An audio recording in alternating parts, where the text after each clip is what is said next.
채화영이 죽이려 했던 그 남자가 바로 자기 친아들이었어요. 네, 맞아요. 제 귀를 의심했고 다시 돌려봤는데 똑같은 장면이 나왔어요. 30년 동안 냉혹한 악녀로 군림하며 수많은 사람을 짓밟고 올라섰던 채화영. 그런데 그 채화영이 그토록 거슬려하며 없애버리려 했던 강백호 변호사가 자기 피를 나눈 친아들이었다는 충격적인 진실이 드디어 터졌거든요. 게다가 때는 정말 최악의 타이밍이에요. 채화영이 가짜 알리 회장에게 완벽히 속아 회사 비자금 전부를 날려먹은 바로 그 순간 이 진실이 수면 위로 올라왔거든요. 오늘 회차 진짜 어디서부터 설명해야 할지 모를 정도로 내용이 꽉꽉 차 있었는데요. 차근차근 풀어볼게요. 자, 그럼 시작합니다. 이번 회차의 첫 번째 핵심은 강백호가 채화영의 알리바이를 무너뜨리는 장면이에요. 사실 채화영은 굉장히 영리한 인물이거든요. 수십 년간 드림그룹을 꽉 쥐고 흔들면서 법망도 잘 피해왔고 자기한테 위협이 될 것 같은 존재는 사전에 차단하거나 없애버렸죠. 그런데 이번에는 백호가 한 수 앞서서 움직였어요. 백호는 이강혁을 찾아가서 아주 핵심적인 지점을 짚어냅니다. 채화영이 마사지숍에 있었다고 주장한 그 시간대에 발신 기지국 위치와 수신 기록이 일치하지 않는다는 거예요. 이게 언뜻 들으면 기술적인 얘기 같지만 사실 이건 굉장히 치명적인 증거예요. 현대 드라마에서 통신 기록을 이용해서 알리바이를 무너뜨리는 장치는 자주 나오는데 이게 현실적으로도 실제 법정에서 증거로 쓰이는 방식이거든요. 백호는 이 대화 자체를 녹음해두는 치밀함까지 보여줬어요. 근데 여기서 우리가 주목해야 할 건 백호가 이걸 단순히 증거 수집 목적으로만 한 게 아니라는 점이에요. 이강혁이 채화영의 오른팔이라는 사실을 누구보다 잘 알고 있었을 텐데 그 이강혁에게 직접 찾아가서 정면으로 증거를 드러낸 거잖아요. 이건 이강혁을 흔들기 위한 심리전이기도 하거든요. 나 이미 다 알고 있어. 넌 어느 편에 설 거야? 라는 무언의 압박이기도 한 거죠. 그리고 이강혁도 이 지점에서 내면적으로 엄청난 갈등을 하고 있었을 거예요. 그 사람은 단순한 공모자가 아니라 실제로 채화영의 아이를 몰래 빼돌려 보육원에 맡긴 사람이거든요. 이미 30년 전에 채화영에게 반기를 들었던 적이 있는 셈인데 그 죄책감이 지금까지 그를 붙잡아두고 있었던 거예요. 겉으로는 충성스러운 부하처럼 보이지만 속으로는 언제 터질지 모르는 폭탄 같은 인물인 거죠. 자, 이제 이번 회차에서 가장 통쾌하면서도 소름 돋는 장면이 나왔어요. 정숙희가 인도의 알리 회장으로 위장해서 채화영을 완벽히 속이는 장면이요. 이 장면을 제대로 이해하려면 정숙희가 왜 이렇게까지 하는지부터 알아야 해요. 정숙희는 채화영 때문에 쌍둥이가 갈라졌고 딸 서린이가 목숨을 잃었어요. 그 원한이 30년이 넘도록 쌓이고 쌓여온 거거든요. 보통 사람이라면 그 세월 동안 무너지거나 포기했을 텐데 정숙희는 반대로 더 단단해졌어요. 그리고 치밀하게, 정말 치밀하게 이 복수를 준비해온 거예요. 인도 알리 회장으로 변장했다는 게 단순히 변장 수준이 아니에요. 언어도 태도도 그 사람의 분위기까지 완벽하게 재현해서 채화영을 속인 거거든요. 근데 채화영이 얼마나 탐욕스러운 사람인지를 생각해보면 이 함정이 어떻게 먹혔는지 이해가 가요. 채화영은 늘 더 많은 것을 원했어요. 드림그룹을 손에 넣었음에도 더 큰 자본을, 더 강력한 배경을 갈구했거든요. 알리 회장이라는 막대한 인도 자본이 손에 들어올 것 같으니까 평소보다 더 눈이 멀어버린 거예요. 탐욕이 그녀를 함정으로 끌어들인 거죠. 근데 이 장면에서 진짜 소름 돋는 건 채화영이 의심을 하기 시작했다는 거예요. 정숙희의 눈빛에서 뭔가 이상함을 감지하고 방으로 쳐들어갔거든요. 근데 정숙희는 이미 대역을 세워두고 사라진 후였어요. 여기서 느낀 게 정숙희는 채화영이 의심할 수 있다는 것까지 계산에 넣고 있었다는 거예요. 대역을 준비했다는 건 혹시 들킬 상황에 대한 플랜 B가 있었다는 거잖아요. 채화영은 의심하는 사람이라서 조금만 이상하면 바로 공격적으로 확인하러 가는 성격이거든요. 그걸 알고서 거기까지 대비한 거예요. 그래서 채화영이 쳐들어갔지만 이미 늦었고 가짜 알리 회장과 계약서에 도장을 찍어버린 거예요. 채화영 입장에서 더 비극적인 건 자기가 피눈물 흘리며 모아온 비자금 전부가 이 계약 한 방에 공중분해됐다는 거예요. 그 순간 정숙희는 속으로 내가 판 무덤에 내 발로 들어온 것을 축하한다는 뉘앙스의 생각을 하거든요. 이 한마디가 왜 이렇게 울림이 크냐면 정숙희가 단순히 복수한 게 아니라 채화영이 스스로 자기 무덤을 팠다는 거잖아요. 채화영의 탐욕이 결국 채화영을 삼킨 거예요. 피해자가 직접 손에 피를 묻힌 게 아니라 악인이 스스로 무너지게 만든 거거든요. 이게 진짜 복수의 완성이라고 생각해요. 그리고 강준호가 이 굴욕적인 장면을 지켜보던 중 오장미의 직격 한마디를 듣는 씬이 있었어요. 오장미가 준호에게 지금 내 어머니가 겪는 굴욕, 우리 어머니가 채화영 때문에 매일 당해온 것이라는 뉘앙스로 쏘아붙이는 장면인데요. 강준호 입장에서 이 말이 얼마나 폭탄처럼 꽂혔을지 생각해봤어요. 준호는 그동안 채화영이 악한 짓을 한다는 걸 눈으로 보면서도 그래도 내 엄마니까라는 마음으로 외면해왔거든요. 근데 자기 어머니가 무릎 꿇고 구두에 입 맞추는 모습을 직접 보는 게 처음으로 현실을 정면으로 맞닥뜨리는 경험인 거예요. 오장민은 그 순간을 놓치지 않고 준호의 양심을 정면으로 건드린 거죠. 이제 이번 회차에서 가장 충격적인 반전으로 넘어갈게요. 바로 강백호의 출생의 비밀이에요. 최화영이 이강혁에게 금두꺼비 한 마리의 행방을 묻는 장면이 있어요. 마대창 회장에게 받았던 2마리 중 1마리가 사라졌다는 거거든요. 근데 이강혁이 이 질문에 답하면서 엄청난 말을 꺼내요. 마동석과의 사이에서 낳은 아들이 살아있을 수도 있다는 뉘앙스의 말을 던지는 거예요. 최화영 입장에서 이게 얼마나 충격적이냐면 자기는 수술실에서 아이가 사산된 걸 직접 눈으로 확인했다고 믿어왔거든요. 30년 동안 그 아이는 죽은 존재였어요. 근데 사실 이강혁이 그 아이를 빼돌려 보육원에 맡겼던 거예요. 왜? 최화영이 그 아이를 마씨 가문을 차지하기 위한 도구로 쓸까 봐요. 이강혁이 나름대로 그 아이를 보호하려 했던 거라는 게 이 인물의 복잡한 내면을 보여주는 지점이에요. 잘못된 방식이지만 아예 나쁜 의도만은 아니었던 거거든요. 그래서 이강혁은 단순한 악당으로 분류하기가 어려운 캐릭터예요. 한편 강남봉 집에서는 한영자가 남편에게 금두꺼비를 보여주며 백호의 친부모를 찾아주자고 해요. 그리고 백호는 마대창 회장 서재에서 자기가 보육원에서 가지고 온 금두꺼비와 똑같은 문양을 발견해요.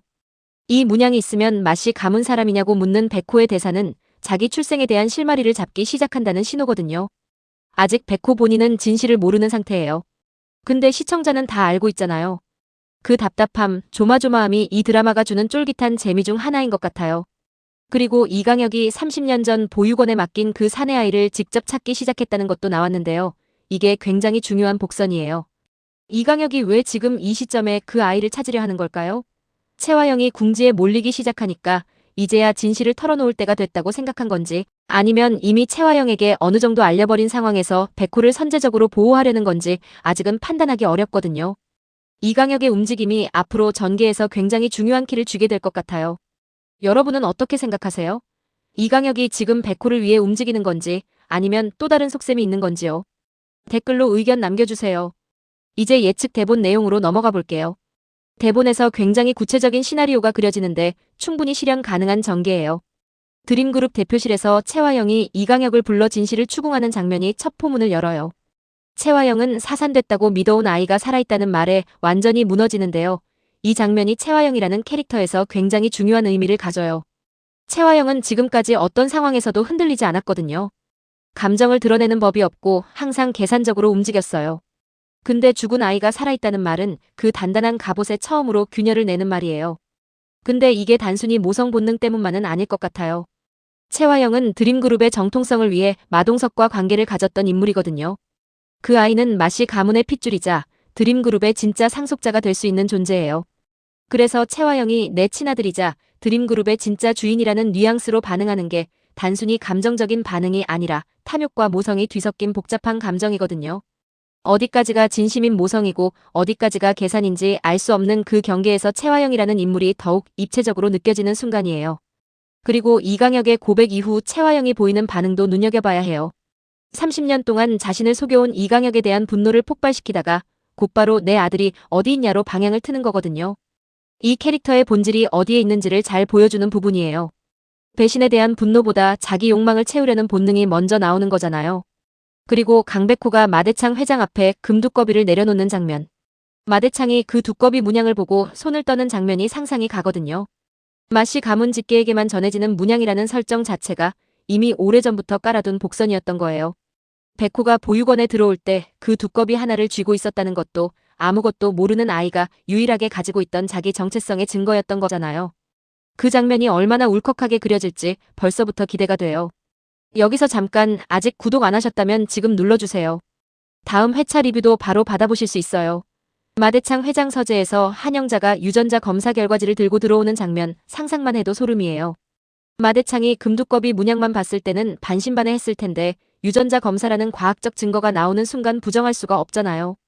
실종된 아들 마동석의 핏줄이 그것도 자기가 가장 믿고 아끼던 청년이 손주였다는 사실을 마대창이 어떻게 받아들일지 궁금해요. 뒷목을 잡고 쓰러질 것 같은 충격이거든요. 이 드라마에서 마대창은 상당히 무게감 있는 인물로 그려지고 있었는데 이 진실이 그를 얼마나 바꿔놓을지가 앞으로의 전개에서 굉장히 중요한 변수가 될 것 같아요. 그리고 강준호의 배신 시퀀스.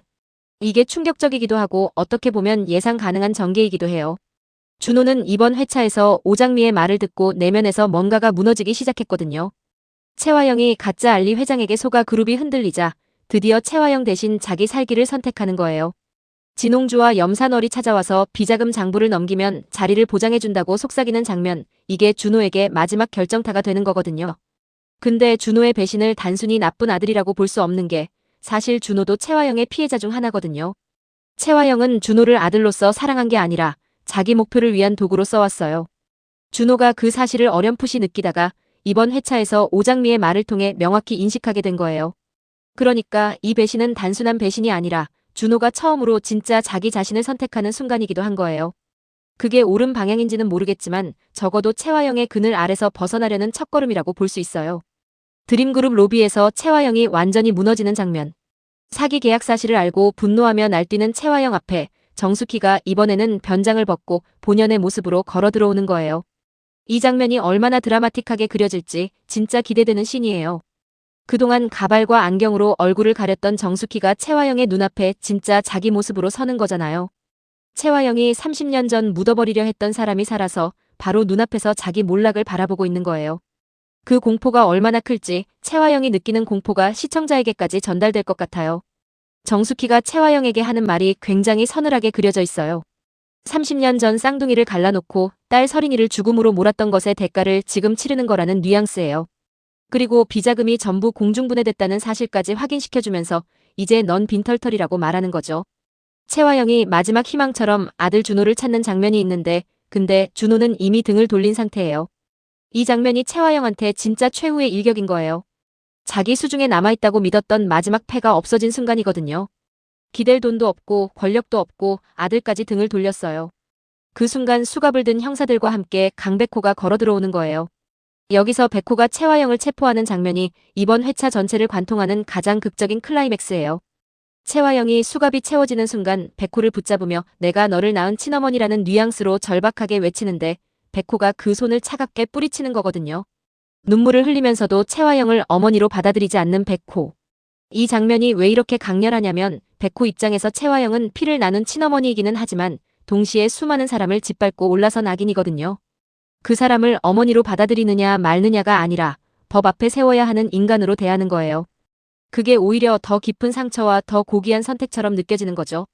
오장미가 포승줄에 묶인 채화영을 내려다보며 서린이가 당한 고통, 우리 어머니가 흘린 눈물을 감옥에서 기억하라는 뉘앙스로 말하는 마지막 장면. 이게 진짜 이 드라마가 말하고자 하는 핵심이 담긴 장면인 것 같아요.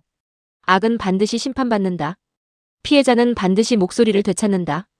그 진리가 드라마틱하게 완성되는 거거든요. 여러분은 강백호가 채화영의 손을 뿌리치는 그 장면 어떻게 보셨나요? 백호의 선택이 옳다고 생각하세요? 아니면 너무 냉정했다고 느끼셨나요? 진짜 답이 없는 질문인 것 같아서요. 댓글 의견이 궁금해요. 이번 회차에 깔린 복선들을 기반으로 두 가지 시나리오를 생각해봤어요. 틀릴 수도 있지만 이런 가능성도 있다는 거 한번 같이 생각해봐요. 채화영이 체포된 이후 진짜 복잡한 국면이 펼쳐질 가능성이 있어요. 강백호라는 친아들의 존재를 알게 된 채화영이 재판 과정에서 완전히 다른 모습을 보여줄 수 있거든요. 지금까지 채화영은 절대 무릎 꿇지 않는 캐릭터였어요. 근데 아들이라는 존재 앞에서만큼은 처음으로 진짜 무너질 수 있거든요. 탐욕 때문에 모성을 내팽개쳤지만 막상 그 아이가 눈앞에 있을 때 뭔가 인간적인 감정이 터져나올 수 있다는 거예요. 이 경우 백호는 극도로 괴로운 상황에 처해요. 법정에서 채화영을 기소해야 하는 역할인 동시에 어찌됐든 자기 친어머니라는 감정을 어딘가에서 처리해야 하니까요. 오장미가 이 과정에서 백호를 어떻게 지지해주느냐, 그 관계가 깊어지는 계기가 될 수도 있을 것 같아요.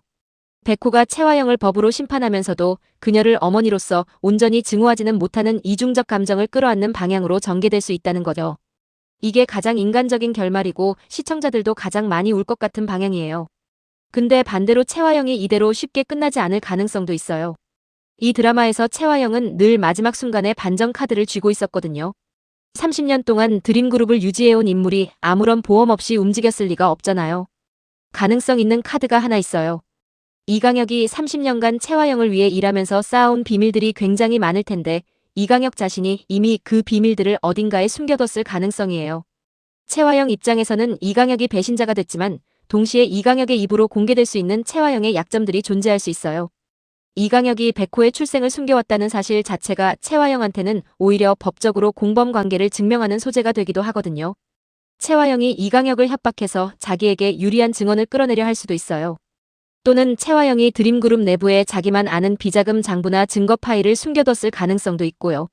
준호가 비자금 장부를 넘겼다고 해도 채화영이 준비한 모든 보험까지 건드렸을 거라는 보장은 없으니까요.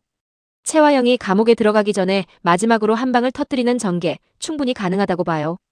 자, 오늘 리뷰 여기서 마무리하기 전에 딱 하나만 물어볼게요.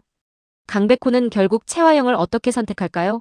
법 앞에서는 단호하게 심판자로 서겠지만 단 한 번이라도 채화영과 어머니와 아들로서 마주하는 장면이 올 것 같거든요. 그 순간 백호는 채화영의 손을 잡을까요? 아니면 끝까지 외면할까요? 30년의 시간도 흘린 눈물도 쌓인 원한도 결국 핏줄 앞에서 인간이 어떤 선택을 하느냐의 문제로 압축되고 있어요. 그리고 그 선택이 이 드라마의 진짜 마지막 장면을 결정할 거예요.